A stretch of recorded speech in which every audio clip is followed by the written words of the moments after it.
നിയമസഭാ തെരഞ്ഞെടുപ്പ് മുൻനിർത്തി പുതിയ തന്ത്രങ്ങൾക്ക് രൂപം നൽകുകയാണ് ബി.ജെ.പി.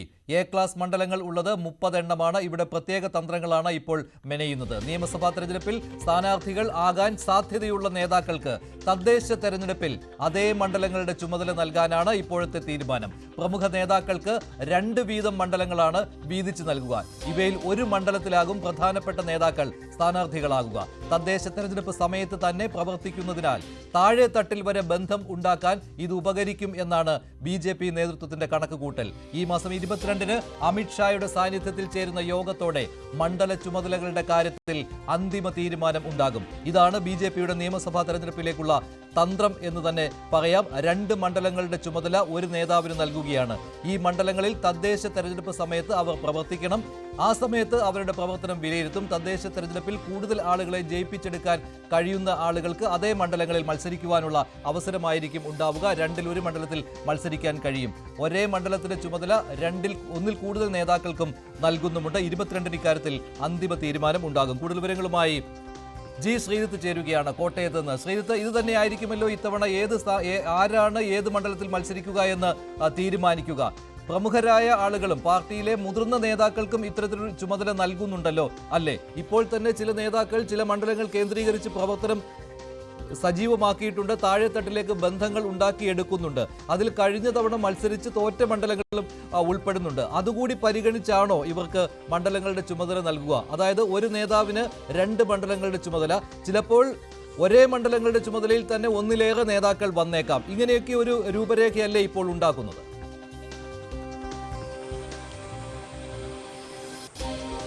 മഞ്ജുഷ്, കാലങ്ങളായി ബി.ജെ.പി. നേരിടുന്ന ഒരു പ്രതിസന്ധി തെരഞ്ഞെടുപ്പിന് തൊട്ടു മുൻപ് സ്ഥാനാർത്ഥിയെ പ്രഖ്യാപിക്കുക. ആ മണ്ഡലത്തിൽ ചിലപ്പോൾ അത്രയധികം പരിചിതനായിരിക്കില്ല. എന്ന് വെച്ചാൽ ടെലിവിഷൻ ചാനൽ ചർച്ചകളിലൊക്കെ പരിചിതനായിരിക്കും. പക്ഷേ അതിനപ്പുറത്തേക്ക് അവിടുത്തെ ഓരോ സാമുദായിക സംഘടനാ നേതാക്കളുമായി പരിചയം ഉണ്ടാകണം, പ്രവർത്തകരുമായി പരിചയം ഉണ്ടാകണം.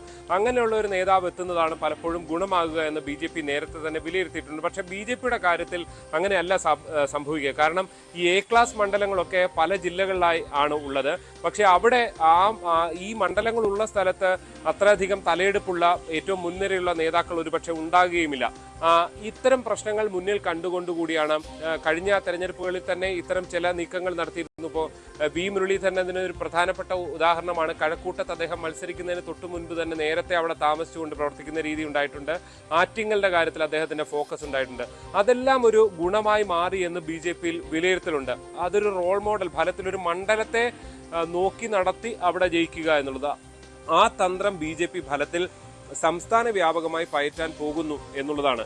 അവിടെ ഇങ്ങനെയാണ് അതിൻ്റെ, മഞ്ജുഷ് നേരത്തെ ചൂണ്ടിക്കാണിച്ച പോലെ തന്നെയാണ് സാഹചര്യം. അതായത് ഏതെങ്കിലും ഒരു മണ്ഡലത്തിൽ ഏറ്റവും സാധ്യതയുള്ള നേതാവാരോ അയാൾക്ക് തദ്ദേശ തെരഞ്ഞെടുപ്പിൽ തന്നെ ആ മണ്ഡലത്തിന്റെ ചുമതല കൊടുക്കുക. അദ്ദേഹം 2ാമത് സാധ്യതയുള്ള മറ്റൊരു മണ്ഡലം ഉണ്ടെങ്കിൽ അവിടെയും ചുമതല കൊടുക്കുക.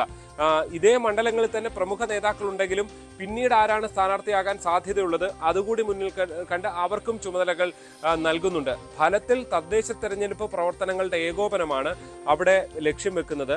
അതിലൂടെ ഈ താഴെ തട്ട് വരെയുള്ള അവിടുത്തെ സാമുദായിക നേതാക്കൾ, അങ്ങനെ എല്ലാ നേതാക്കളുമായി, എല്ലാത്തരം ആളുകളുമായും ആ പ്രദേശവുമായും വളരെ ചുരുങ്ങിയ സമയം കൊണ്ട് തന്നെ തെരഞ്ഞെടുപ്പ് കാലമായതുകൊണ്ട് ബന്ധമുണ്ടാക്കിയെടുക്കാൻ സാധിക്കും എന്നുള്ളതാണ്. പ്രധാനമായും എ ക്ലാസ് മണ്ഡലങ്ങൾ ഏതാണ്ട് 30 മണ്ഡലങ്ങളാണുള്ളത്. ആ മണ്ഡലങ്ങൾ കേന്ദ്രീകരിച്ചാണ് ഏറ്റവും പ്രധാനപ്പെട്ട നേതാക്കൾക്ക് ഉള്ളത് ചുമതലകൾ നൽകുക.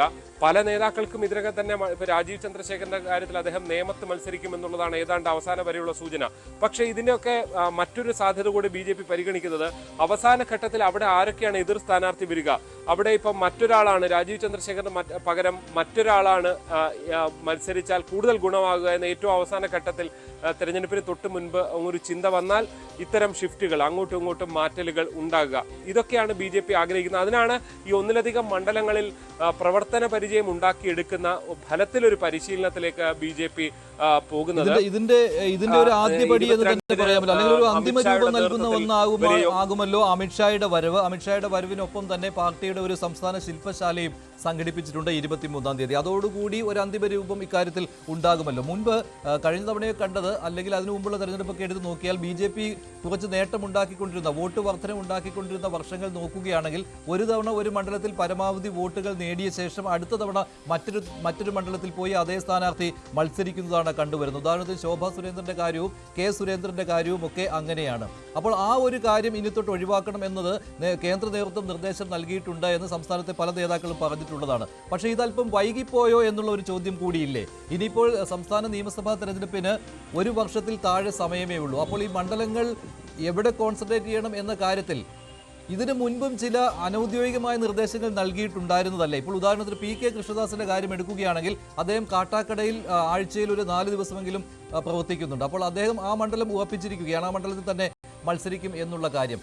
ഇതുപോലെ മണ്ഡലങ്ങളെ തങ്ങൾക്ക് അനുകൂലമാക്കി മാറ്റിയെടുക്കുവാനുള്ള പ്രവർത്തനങ്ങളിൽ ചുരുക്കം ചില നേതാക്കൾ മാത്രമല്ലേ ഇപ്പോഴും ഉള്ളൂ ശ്രീജിത്ത്? അത് സ്ഥാനാർത്ഥികളുടെ ഒരു ദൗർബല്യം കൂടിയായി മാറില്ലേ?